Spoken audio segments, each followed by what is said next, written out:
These are the most basic things you need to know in order to make wax seals. You can make wax seals with 5 things in 3 steps. Here's how. First, your supplies. You're going to need a spoon, a stamp, sealing wax, a hard surface, and of course, a candle. Those are your 5 supplies. Making wax seals at its core is 3 basic steps. Melting sealing wax over a candle, pouring that sealing wax onto a hard surface. It could be silicone or something that's removable, and then using a stamp to stamp onto the melted wax that's on your hard surface. That's it. If that's enough for you, by all means, grab your supplies and start wax sealing. But if you want to know a little bit more, stick around. Okay, starting with our supplies. Absolute basics, sealing wax. Sealing wax comes in 2 forms. Normally, it's a sealing wax stick or a sealing wax bead. Beads can come in lots of different shapes. Here is just your basic octagon. However, there are companies that do their own shapes. For example, I have 2 here, 2 of my favorites. I have Artisaire and Written Word. Very different, as you can see. Artisaire has their branding on there, and Written Word also has their 2 W's. Super adorable. Both great companies, highly recommend. If you are using a stick, you would typically use a glue gun, but if you only have your spoon but are stuck with sticks, then I recommend using a set of, what are these called? Pruners? Shear pruners? Prune shears? You'll want to use one of these guys. You could find them at Home Depot or Lowe's. Makes it really, really easy to cut. I used to try to do this with scissors. Impossible. So much more simpler. You can also make your own beads with your own unique shape. Just choose a mold that you have, a silicone mold. There's tons that are sold at Michael's, Joann's, RIP Joann's, Hobby Lobby, just any craft supply store. So that's it for your sealing wax. The next basic supply is your spoons. There are tons of spoons. I would call this the most basic, just simple, straightforward. You're going to want it to be a little bit longer. You don't want to have your fingers close to the flame because it's going to be obviously really, really hot. But let me show you a couple other options. Spoons range in variety and sizes, and I'm going to make more videos about this, talking about the pros and cons of each one. But for example, this is the absolute basic spoon that you'll find. And then you have non-stick versions. You also have much bigger spoons. You can see the comparison there, right?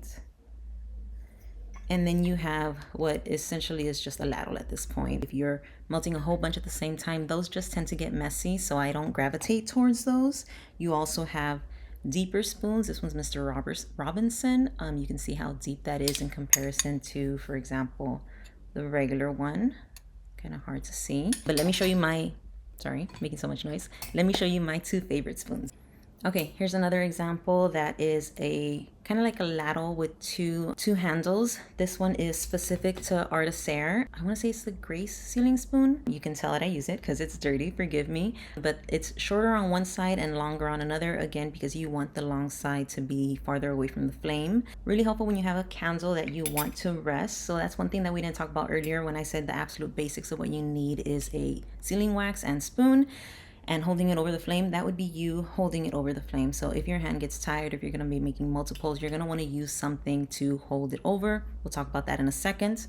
But for now, the spoons that I like, Artisaire is a great one, but I have 2 other favorites, and that is the Written Word calligraphy spoon and what is actually coffee spoons from Milk and Honey, MOKANHY. Also, incredible jewelry. If you are ever in the market, please buy from her. She's wonderful, incredibly talented. But literally my favorite spoons are Written Word because it's a little bit deeper, it's a little bit wider than your typical ones. Let me show you a comparison. So you see how that fits in there, and same for the depth. Just really, really love it. Simple. You can find these on her, she has like sealing wax kits that are available. It also comes with the brass spoon, which you can see behind me. Those 3, I love them so much I ended up getting 3. Can't recommend enough. You're gonna hear that a lot. There are certain companies that I absolutely adore, and as you can tell from my background, I think I have the experience to know which ones are really high quality, and those are the ones that I stand by. So Milk and Honey, another one that I absolutely stand by. Cannot recommend it enough. I have melted these 2 together, so forgive me for not pulling them apart. Okay, so that's sealing wax and sealing spoons. Next is candles. Like I said, you can use anything from basic candles in a jar, candles not in a jar, tea lights, whatever works for you. So like I said, unless you have a candle that you can rest something like the Artisaire spoon on, then you'll want to use, in order for you not to get tired, something to rest the spoon on above the candle. So those are called stoves. This one is a little bit higher. Again, pros and cons to all of them. I will go over them in dedicated videos, but this one is your most basic that you'll see. There is a fear of them burning, which clearly it's a very valid fear. So yeah, I tend to go for ones that are a little bit more open air, right? But you really, for me, cannot beat the written word ones back here. I apologize, I'm really bad at navigating left and right when I'm backwards. But the written word ones back there are absolutely stunning, my faves. 10 out of 10. Second to last is the surface that you're going to be stamping on. This is a hard marble surface. I find these to be really good for stamping quicker. There are other silicone mats. This one is from Maid of Honor. It's a more typical lacy mat. You can find it on Amazon as well, but if you can, please support Maid of Honor. She is wonderful. You have design silicone, everything. Those are smaller ones. You have see-through silicone mats. You have peach silicone mats. Tons. Wait for more videos on that. And last are your stamps. There are 3 stamps that I'm going to highlight. First is the difference between what I call regular engraving, normally by a CNC machine, and don't ask me what that means, and laser engraving. This one's from Artisaire. I find that you could make a lot more beautiful designs with the laser engraving because they get very detailed, but they're not as deep, in my opinion, than the CNC engraved items. They're also not for Artisaire, but other ones have like a texture on them that I'm not the biggest fan of. But yeah, this is one of my favorite stamps. I have tons of favorite stamps. We'll do a whole other video on that. But this is one of my favorite stamps from Olive Paperie.